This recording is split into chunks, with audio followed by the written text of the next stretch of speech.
All right. This week, voting, boycotting, something happened.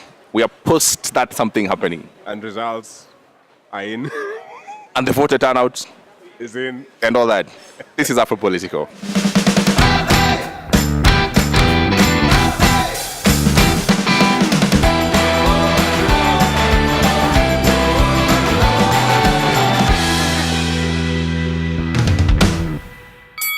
All right, this is two guys, two mics, two drinks at our local at Jay's Bar in Westlands. I'm James Smart. I'm Marvin Tumbo. Let's get into it. First comment, Wamuyu Kigio. I'm happy that I voted, but it hurts when those who chose not to vote make you feel like an idiot. Why? Two things I think happened. You exercising your right to vote is constitutional right. You should always don't feel terrible about it. It's your right to do it, okay? Those who, again, took the constitutional duty of not voting, again, it's their right, all right? There's no one that supersedes your decision. Chris Wanjala, the columnist in today's Saturday Nation, I think that should be last week, evincing some degree of political impartiality, if not objectivity. Legal political analysts can be accused of having been ridiculously partisan. Two things. Number one, I don't blame people from being impartial, because they made decisions as well, and they are defending why they made certain decisions. However, when it borders on ridiculous, is where we have a problem, or when it starts becoming a bit crazy talk. I'm more worried about the content than the bit of being impartial, because in one way or the other, we supported the candidate. Even the CJ voted. So he supports one of the candidates. He has a choice as well. He has a choice. So the point being, you must have a reason for supporting one candidate or the other. Over the other. But the content of how you defend those candidates is what matters, I think.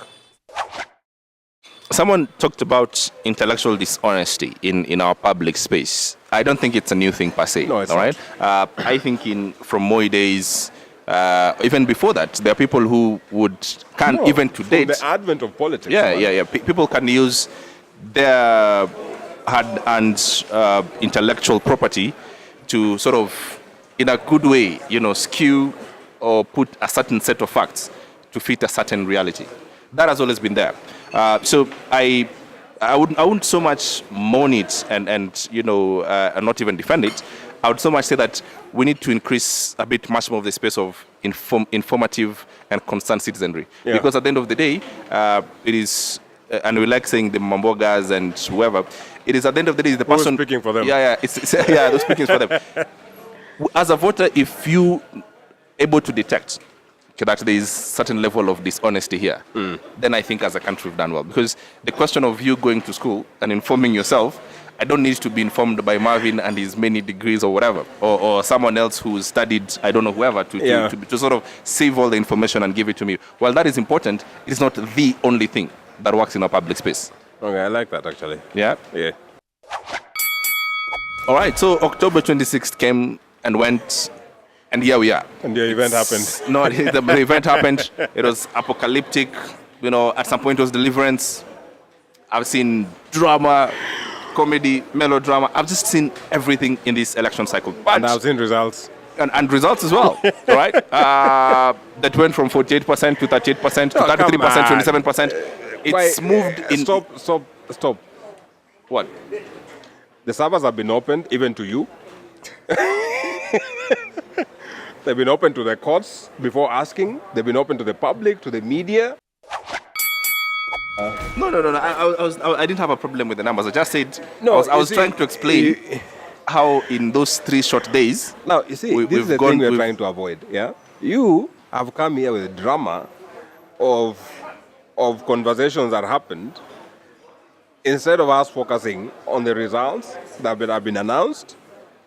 This is not pre-election. What do you feel about the results? Well, let's start there. What do you feel about the results? They reflected the will of the people, right? Both who voted and who didn't. Okay. And I think the president and deputy president are quite happy with the results they saw, because it's just a small shift from the numbers they got. NASA, of course, tried to put the narrative out there in media across the world that the numbers that voted were 3.5 million. But now I haven't said 3.5 million. 3.5 million. No, they said 3.5. All right. Raila said 3.5. Yes. Yeah. Yeah. And now IBC has opened the servers, and I think from a results point of view, we are quite. I think the numbers are out there, and people can define them whichever way they are. But from the president and deputy president perspective, they are quite happy because it's just a few 100,000 removed from their previous annulled results. So I know this conversation of the opening of the server is trying to preempt something, so I'm not going to, take that bait. Are you the court? Yeah, no. I won't take the bait because I don't know where it's heading. But I think that the opening of the servers or the attempted sort of openness by IEBC is certainly commendable. Yeah. Right? That there was nothing to hide in the first place. So I don't understand why they didn't open in the first time and why they're opening now. So definitely it's the step towards the right direction. Yeah. I think we should move in that direction, all right?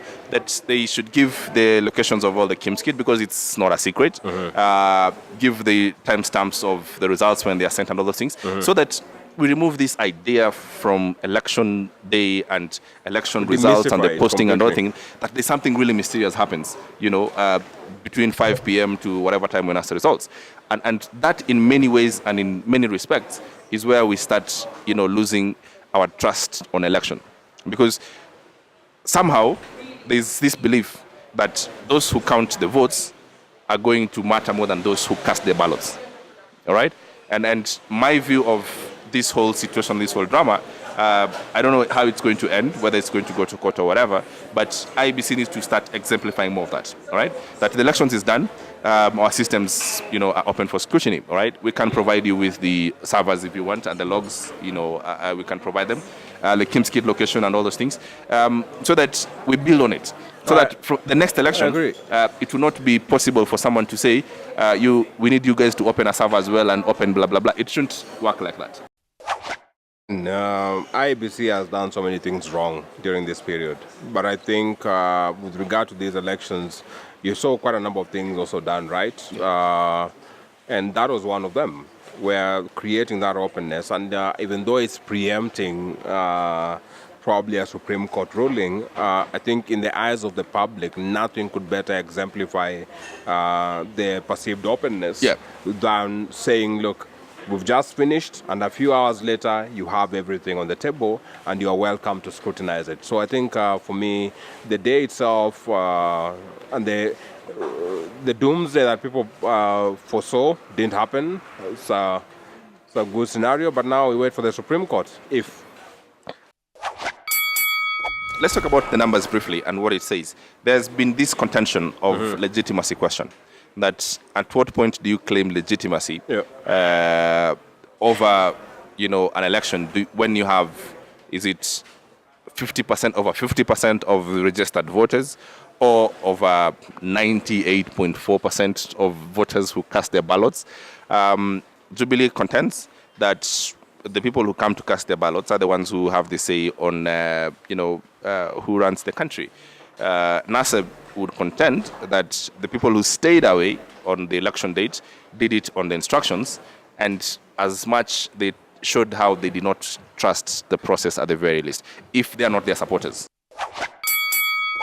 Elections are determined by people who show up to vote, period. Even those who don't show up to vote, they say this is something. Yeah. They say something. No, what I'm saying is... That's why the question of voter turnout is a big concept in politics. But here's the point,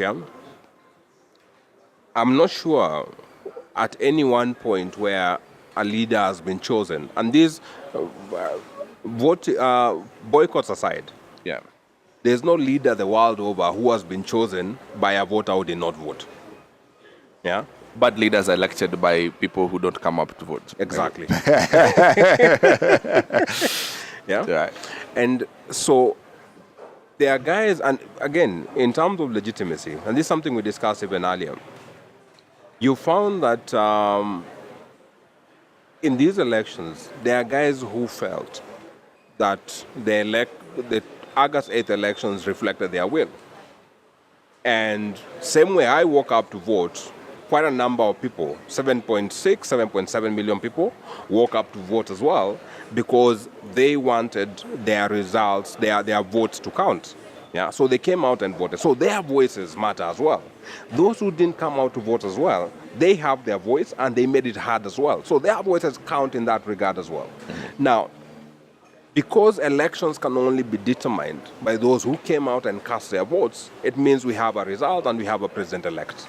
Now, the onus is on the president-elect to answer this question of legitimacy, but he cannot answer it through words, it's through actions. What actions is he going to put in place going forward to make sure those who did not vote feel included? So we've been here before, and I contended this the last time, and you sort of disagreed. I said part of the problem that Jubilee had between 2013 to 2016 was this question of people not feeling, or certain regions not feeling, they are represented through the government. Yes. All right? That has been part of the first-term problems. Yeah. Now, we are getting into a more aggravated, I would believe, situation, whereby now it is not just feelings, but they've been expressed.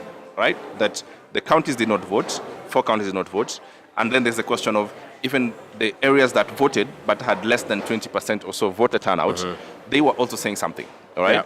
Now, the political answer to these questions, are they exclusively Uhuru Kenyatta's question, or do they involve Uhuru Kenyatta as person who, yes, has the levers of power, plus Raila Odinga or the opposition or anyone else to say whatever that process has been, it's been atrocious, it's been difficult, and political points have been made. How do we sort of do the transition next? Is it just incumbent on the president alone, or the president and chief competitor, as you'd like? I'd say the discourse must happen, and it's not a one-party solution. I think the opposition will have a big role to play in it. What I would want to see happen is not a scenario where these discussions are used to score political points, which I fear will be the case, because if you see from the discussions going forward, opposition is not going to agree to anything other than elections, which is what the narrative has said. Yeah. So in one way or the other, the narrative points to a situation where they want to see election held within the next 90 days. Yeah. So either they are preempting the courts in terms of thinking these elections will not stand, or they have some, through the resistance movement, they would want to create a situation where the country is not governable, that will need to go back to elections anyway.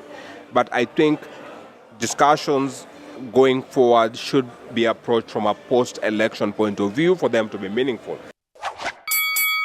The fact that there is a huge population that did not vote, yes, and whatever they were saying was not captured, or is captured by saying, well, either we do not trust the political process or the electoral process, or we don't feel confident in coming out to vote because of our personal securities or whatever that may be. How do you cure that and saying, it's post-election? How do you, in other words, how does Jubilee, or how does Kenyatta still be president of the resident of Migori, having them not voted?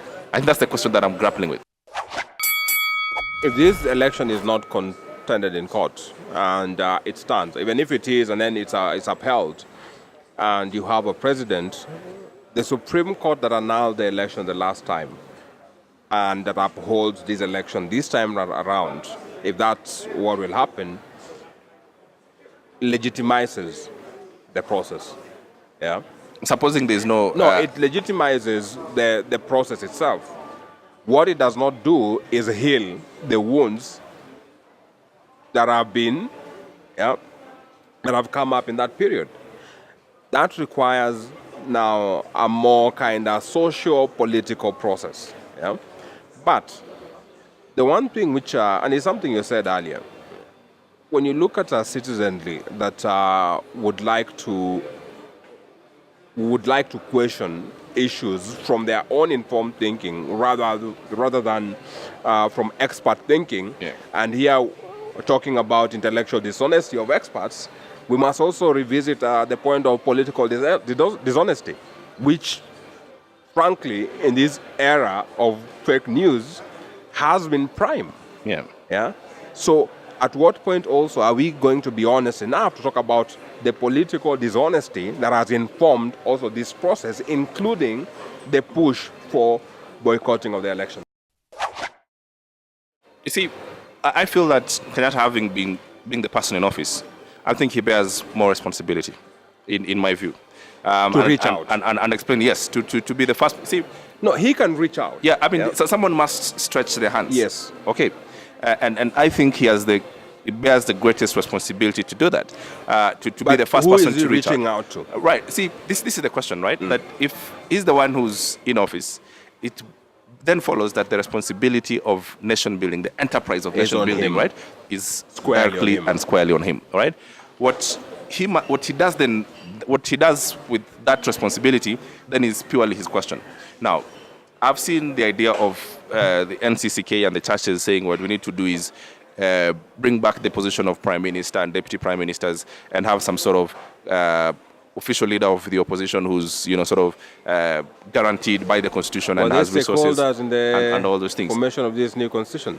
They were major stakeholders, weren't they? They were, and they in this constitution. I mean, if you to give it to them, grant them that they opposed this constitution, right? Together with Deputy President William Ruto, they opposed it on religious grounds. Yes. So in many ways, they would say, well, we didn't wholeheartedly vote for this thing. You can give it to them, right? But from where I sit, I don't think that is a solution. It's not. All right? It's not. I feel you that... don't hand over more positions to solve... Because that's solving a political problem.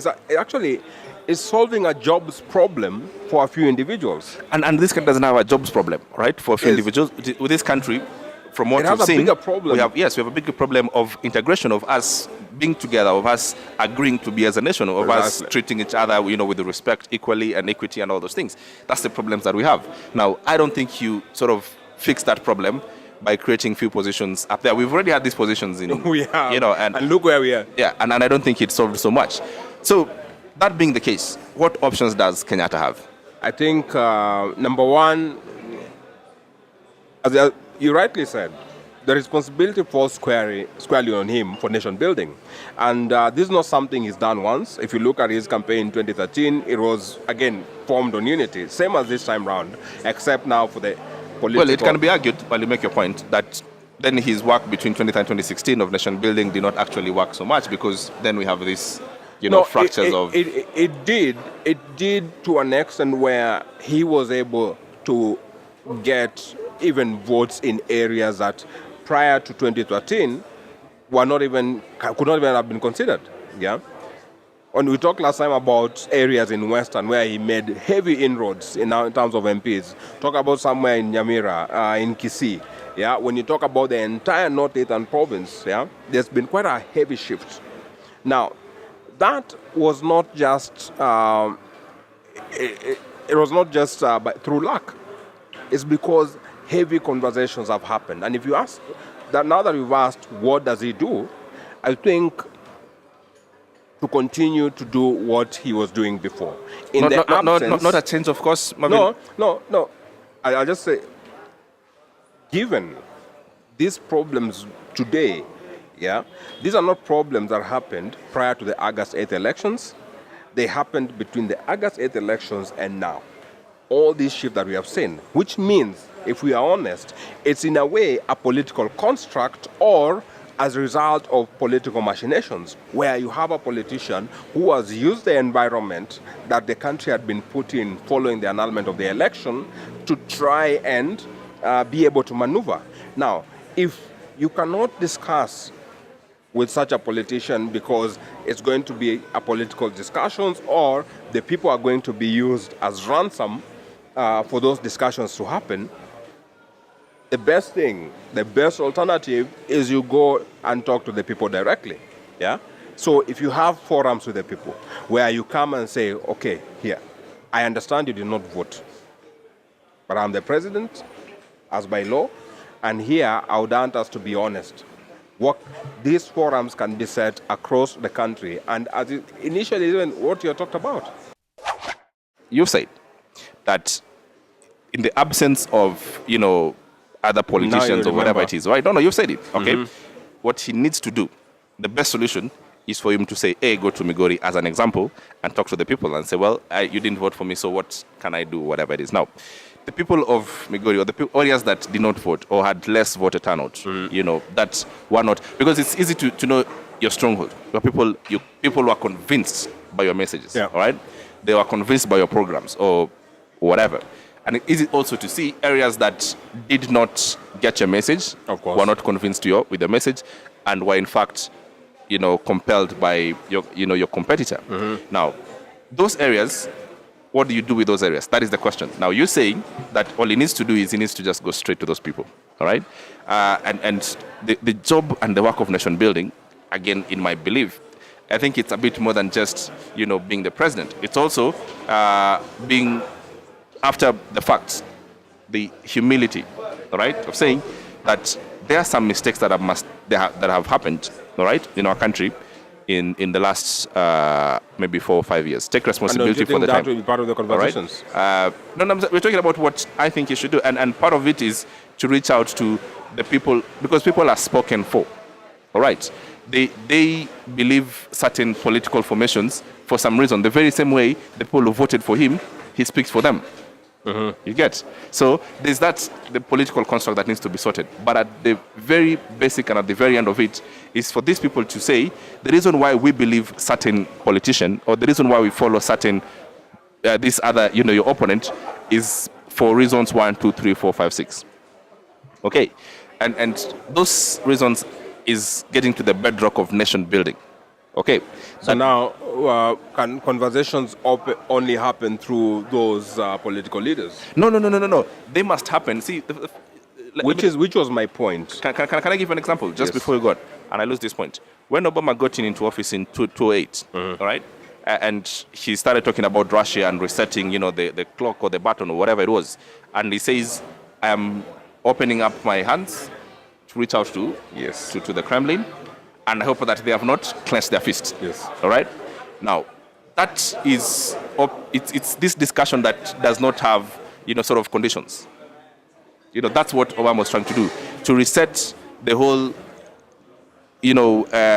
relations between two countries without conditions. Not saying, I will go straight to Russians and talk to them. It's like, I respect that Russians believe differently from what they do, from what we do.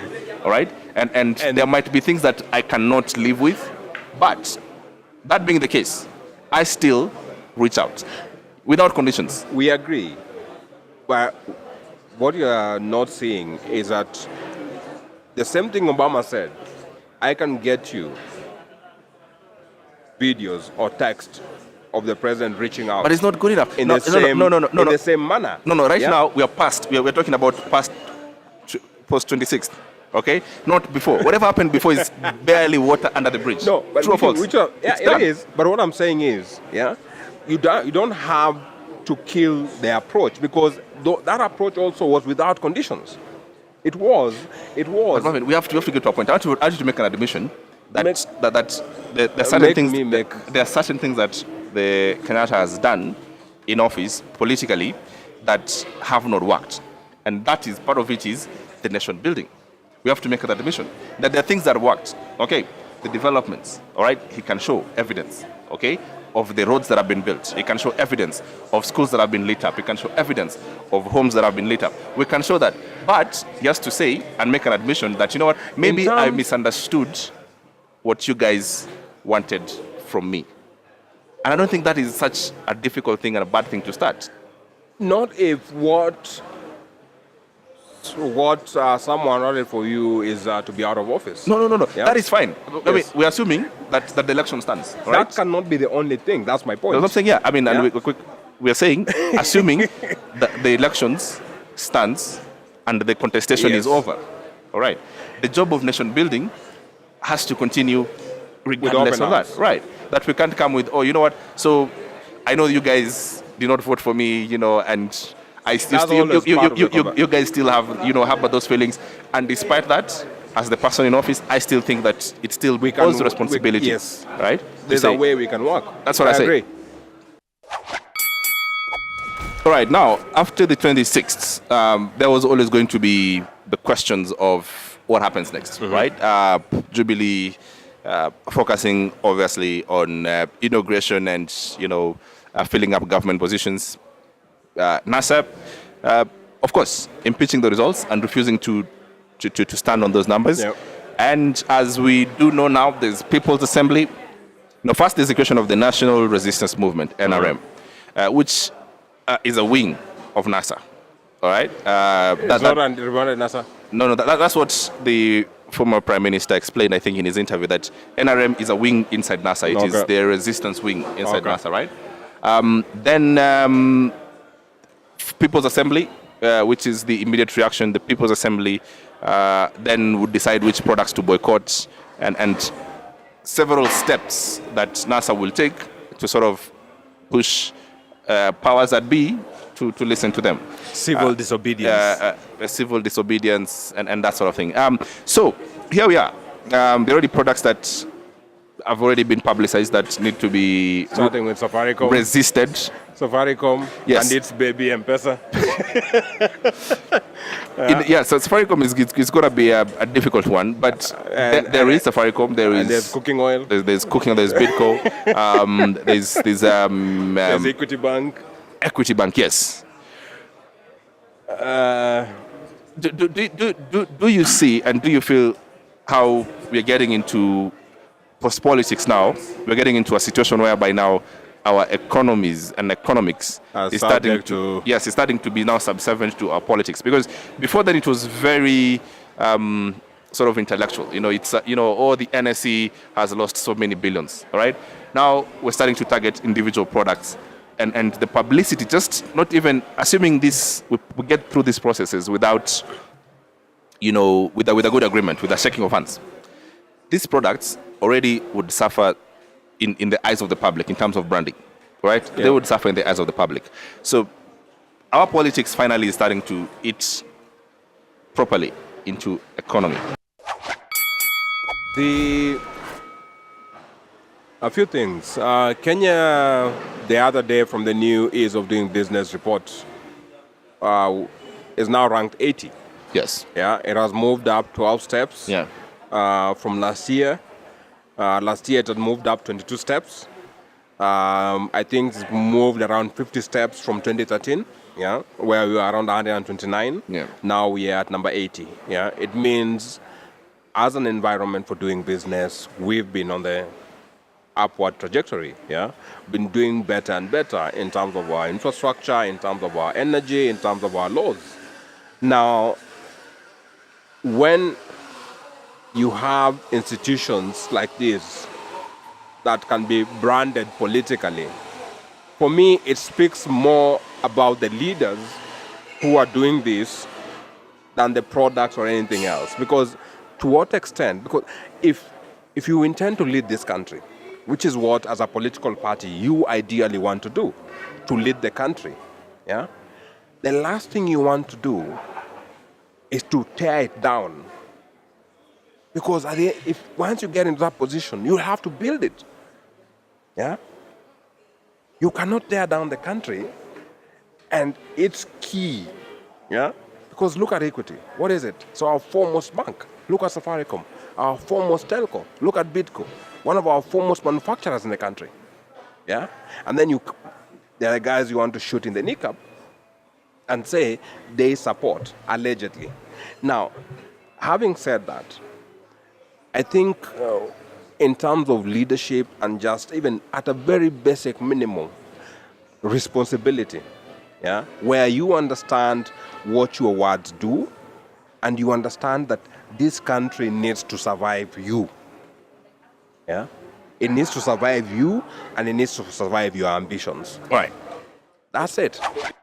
The question of economy, I think, is for the first time, in my view, being projected in the same space where justice, I mean, it's political equity, but justice, or what the opposition would claim to be electoral justice. I think it's being branded electoral justice. It's now being put on the same, table.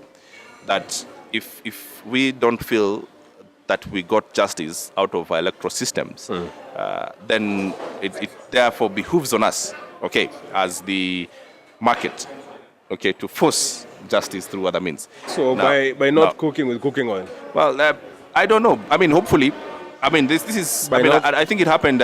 Is it in Catalonia? That they somehow figured out that part of the problem and part of this stranglehold that Spain has on them is the cheese and all these things. So for them to start this process of divorcing, with divorcing and withdrawal, they started taking cheese from Spain. Okay, it's been a painful process. I don't think they've reached 0%. Taking off the cheese from Spain. But the point is this: that political contestations, when they're not resolved as and when they should, when we don't have, I think, political class to be able to be creative enough, okay, to seize the moment and help things not to go towards areas that are unfortunate, like where we are right now. Because I believe that we've had so many opportunities in this country, right, from last year before, and year before that, to make sure that we don't polarize ourselves with our politics to the extent that now it's impossible for the opposition to talk to Kenyatta supporters. And Kenyatta would having difficulties to talk to opposition supporters, because now it's creating these parallel sort of systems. So my view, I think, is this. I think that there's still opportunity for us to salvage this country. All right? But it would take a bit more. It would take a bit more of political creativity, okay, to sort of get us through the line and almost stop us from regurgitating our political positions in the past. And because they're genuine grievances, okay? There are a number of historic grievances. Yeah. So we must start getting to a place whereby, Marvin, if we can create, M-Pesa, and create something that no one else thought about it and creatively come about it. If we could come up with equity, and diversify it and make it available to villagers in Navaholo and whatever it is, why is it difficult for us to figure out how to just feel Kenyan? How difficult is that? Because that is at the center of it all. That's the problem. And why do you think these problems could only happen now? No. Whether they happen now or they happened 20 years ago, they would happen in the next 5 years. What I'm saying is, these issues, the time to sort them out should always be in between the political cycles. Yeah. Because the moment you get to this point, like we are now, is when someone feels, you know what, I can hold not only the country hostage through my support base, I can hold certain companies hostage as well and force them to cede something. I'm not sure what Bidco can cede. I'm not sure what Equity can cede. I'm not sure what Safaricom can cede. But Safaricom has been painted as having supported the president in one way or the other. Or Bidco, I honestly have no idea. Maybe... Visit Vimal Shah and Kepsa. Yes. Yeah, maybe. Finally, let's talk about the economy. These many months and many weeks, it's been described as atrocious for the business community. It's been difficult. The economy has slowed down. Numbers have been bandied about. 700 billion that were impeached the other day. That it's impossible, virtually impossible, for the economy to have lost 700 billion and still continue, working. So here we are. It's not impossible. It's not my money. It's our money. I know. By that I mean I don't know. I don't know how you lose 700 billion. But I know I can say I cannot speak for the economy in general. Yeah. But I can say that is for data to tell us, and it will. And I'm most assured that we have slowed down. It's true. It's true. The numbers will reflect that a year from now. It is true. We've slowed down. That is true. Yeah. And I think we had this discussion before on how our politics is intrinsic with our economy. Yes. Yes. And part of the problem, I think, for us, and part of the challenge and political leadership and is how we divorce the two. Yeah, we have to divorce the two, because the Brits just had Brexit bang in the middle of the election cycle. Then had another election. All right. But they have not quoted and stated, this election is part of why we are slowing down. Yeah. And the economy is having other problems. Yeah. But election is not. It's not one of the problems. It's not one of the problems. So I think we can do it. All right. We can sort of delink our politics with the economy so that. But how do you do that also when you have a political leader who's purposely also linking it to to put political pressure? So Marvin, you see that? I mean that is taking a cheap shot, Marvin. No, because it might sound as such. No, but because our economy has always been, intertwined with our politics. But also, so regardless of what the opposition does today, which is taking advantage of that, it is. Yes. And actually, maybe but it's not the cause. You see, from what you had said initially, is that the economy, how it's affected, happens at a grander scale. Yes. But it's only now through such associations where you're seeing it even affecting individual companies. Yeah. And that is not a step in the right direction. Yeah. Of course not. Yeah. Of course, as a step, and consider also the role that these companies also play in the country, which means now, going forward, if we don't stop this, or if we don't act in defiance of it, you'll have a scenario where companies will be on the table as part of political rhetoric. Yes. Yeah? Yes. Companies will be campaign topics. Yeah. Yeah. And we cannot afford to do that. Yeah. So for me, I know we have suffered as an economy. The numbers will tell us later when we look at whatever next year, I think. But this has happened. Mm-hmm. That one we know. And my worry is that I don't know how best this can be divorced apart from a sort of cultural shift. It will take time. My honest view is I don't have answers for it, but I think it will take a lot of time. And part of it is it will go to, again, the political players for them to start divorcing this idea that the politics demands from the economy certain things. Yes. All right. Instead of our economy actually building itself. All right. So that it doesn't have to wait who's the president or who can be the president and how it affects us. So I think it will have to get to that level. But like they always say, democracy is such an expensive exercise. And would like to end the show on that level. It's expensive. Unfortunately, you have to pay for it.